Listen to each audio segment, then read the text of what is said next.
They're not allowed to bring forward the same motion. The first three are Marcus D., David Crosby, and Amy Glasser.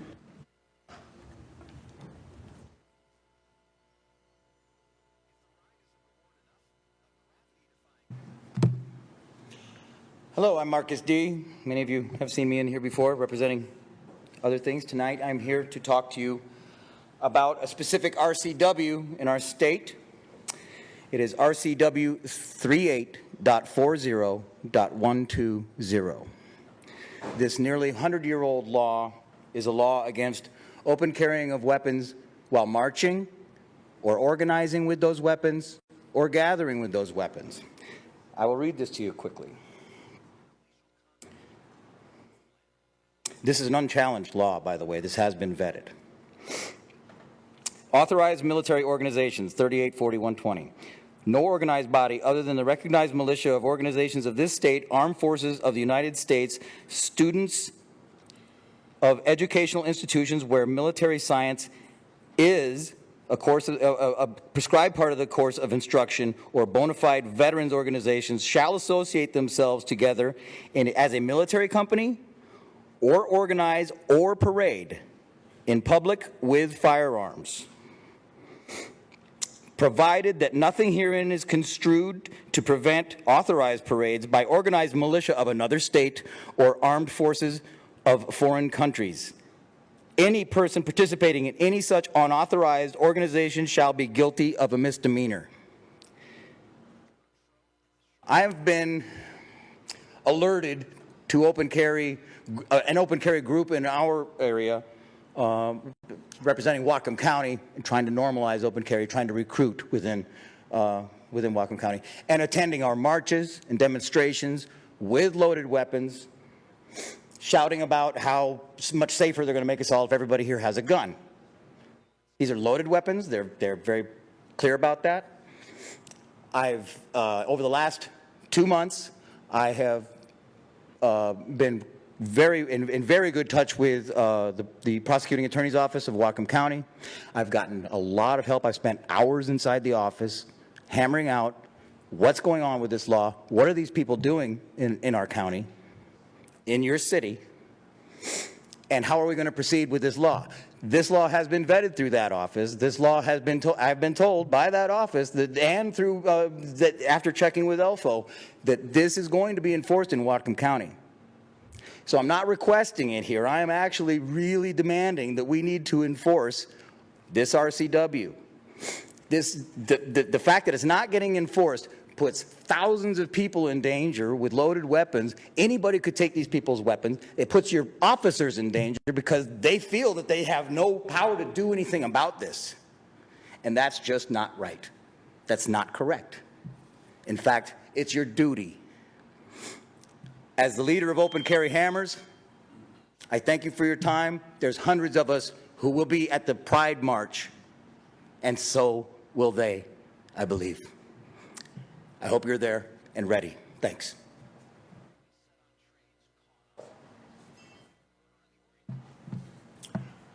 Madam Chair, members of the council, my name is David Crosby. I am co-leader of the Whatcom group of Moms Demand Action for Gun Sense in America, which is a national grassroots organization. There are over 4 million members nationwide. Here in Whatcom County, we have more than 100 active members.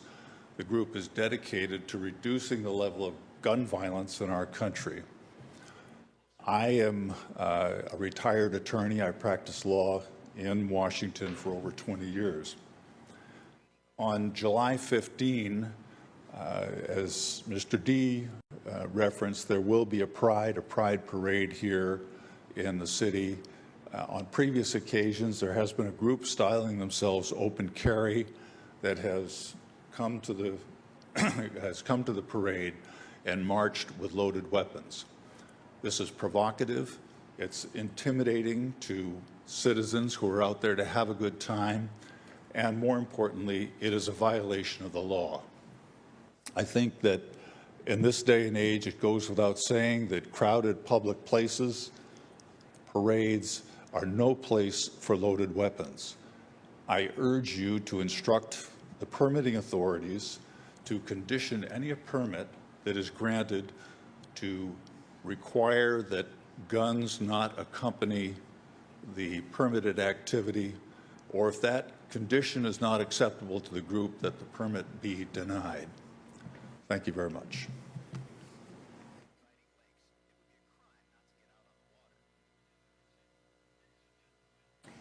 My name's Amy Glasser. I live in Bellingham.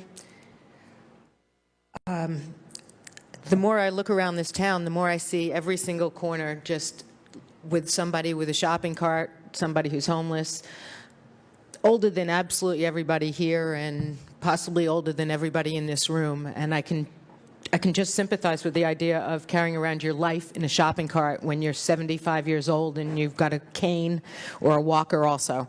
So I was just recently in San Francisco, and it's amazingly exaggerated there and terrible. So I'm hoping that the council will really work on that storage now. I know that you've been working with a program, and there's going to be a pilot project, but there's got to be, with all the money that seems to be floating around for homes and developers to be able to make roads, that there's got to be some warehouse somewhere that you can get some college kids or somebody from the city to build storage for people so they don't have to walk around with their life and be embarrassed and humiliated when people talk about them. So that's my first thing. My second is I want to express a concern about the continued ticketing of people who are sitting on the public streets. That's criminalizing homelessness. I explained my story last time about how I know it's all about the homeless people, not about others. I am confused as to why RVs and vehicles are still getting ticketed when there aren't any signs restricting parking and there's no mess or noise outside them. Yet I know of people who have called me and continue to say, I thought we were allowed to park here as long as there wasn't any parking restrictions and we weren't bothering anybody. But yet they're still getting tickets. I'm sorry the mayor isn't here, but I wish you guys would stop listening to her when she says that 900 plus complaints were made to the drop-in center, and if the people were scattered around in smaller programs, we just have 900 complaints in all areas. Any good social worker would tell you that if you don't have 200 people in one room and you actually have small programs, you're not going to get as many contagion factors when it comes to escalating violence and problems. Please listen to me and the people in the community who know this stuff. Don't make another committee. Just ask. This is Michael. You're a psychologist. You know this stuff. The last thing is, the mayor last time we had council meeting gave credit for our showers, the new showers now, beautiful truck, to the mission.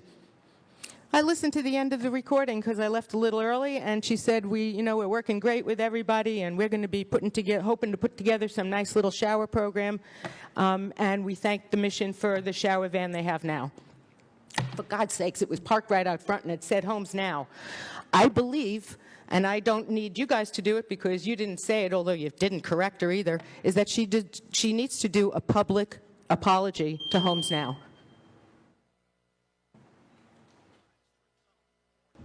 Okay, is there anyone else wishing to address the council? Please come forward. I have three speakers. Oh, sorry. I thought that was the end of the list. No problem. John Cornelius, Carter Madden, and Alex McLean are the next three speakers. Hello, my name's John Cornelius. I live at 4703 Aldrich Road, and I thought I'd come down and talk to you guys tonight because about 4 years ago I tried to get water to my house out there, which is just outside the city limits, and this week the city came down my road and they're installing all regulators on everybody's meter so they can increase the pressure to build houses north of where I'm at now. So they're in the process of building more houses north of me, further away from here than my house is, but I can't get water to it. And I know you guys just worked through the Governor's Point issue with supplying some water for those folks that are outside the city limits. And you're looking at helping the city of Ferndale out with their lack of water out there. And I hope when you guys work on the issues in the future that you can kind of remember the little guys, because there's lots of folks that are just outside the city limits that are in just the same boat as me. There's a couple folks in my neighborhood that would love to be able to hook up to public water. And I know there's a bunch of folks off Woolburn and Tacoma that, like right about now, their wells all run dry in the summertime there. So thank you very much. Have a good day.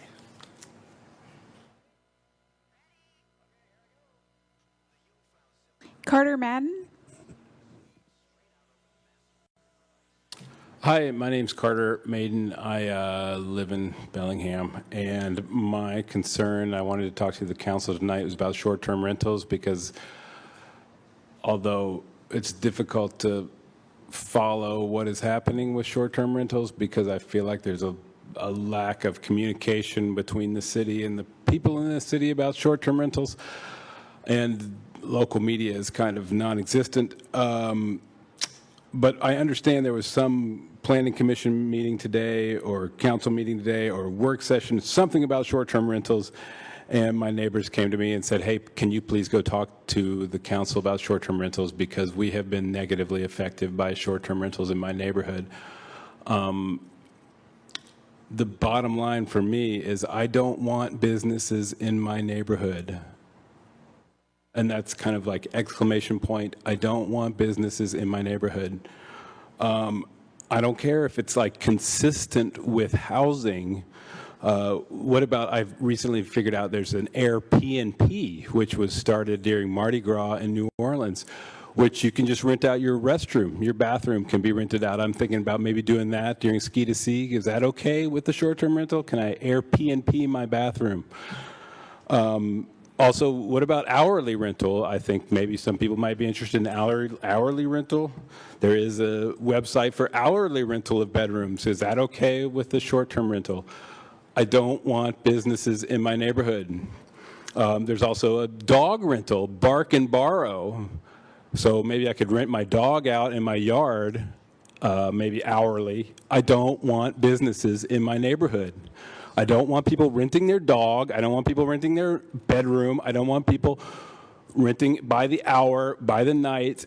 And in the middle of all this is this housing crisis. People can't find homes to rent, can't find rooms to rent, and of course they can't. People are making a killing renting by the night.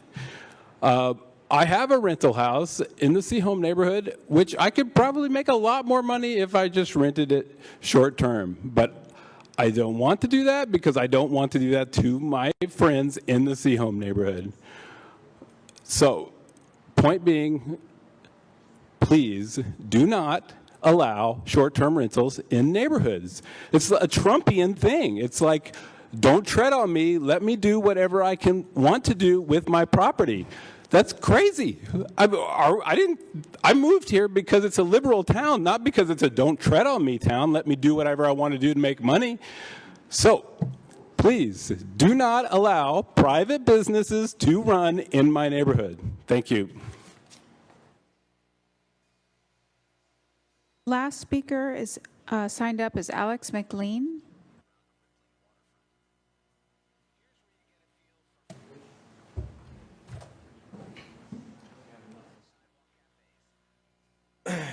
Alex McLean, still from Happy Valley. I have to congratulate Terry. That is an impressive caffeine addiction. I think that even rivals my own. I'm here tonight to revisit the hyperbole and hyperventilating that I offered a month ago over the bus barn. I've done some more research and pestered some more folks on this. I was mistaken last month when I thought it was $500,000 budget. It's actually a $2 million budget to improve the bus barn shed. It seems like a pretty impressive commitment to a facility that's, in my opinion, quite obviously in a wrong location. A lot of my gripes are in that pamphlet that I handed you, but I'll recycle them now. You know, it just seems to me that you can't have 70 or 80 diesel buses parked directly on a creek that we've spent $5 million just a few hundred feet up from there to restore and, you know, reclaim the habitat of that creek. And then The city property, just a few hundred feet down, we're saying, well, we'll just put 70 or 80 diesel buses there for all foreseeable time. In fact, we're going to double down and spend $2 million to build this new shed to make sure that we do it for all foreseeable time. Out in the county, you know, with the Hearst decision, you can't have a damn cow within 100 feet of any creek. So how is it legit that, you know, this body or, you know, the Bellingham School District can get a pass and say, well, you know, sure, we're going to put 70 or 80 diesel buses on the creek. Yeah, it gives me renal failure just trying to process that because it doesn't make sense. So what I'm offering this time is, you know, I've pestered the folks at Greenways. I can't remember if it's Janet or Janice there. I talked to Ron Cowan at Bellingham Public Schools. He's the facilities manager. And he said they never once looked at relocating the spot. It's in their committee notes that they were supposed to. They never once did. And so they're just kind of plowing forward. They're like, you know, this has always worked. Why would we change it? Well, we have to change it. You know, like with other things that were said tonight, we're in a different era, we're in a different age. It doesn't make sense that we restore part of the creek and then ignore the other part just because it's convenient. So yeah, maybe, you know, it's 3.5 acres, maybe chop it up, give Greenways a chunk, give the neighborhood a little park, maybe some housing, and then help the school district find a better location. Thanks. Okay, now is anyone else wishing to address the council? Seeing none, I will close the 15-minute public comment.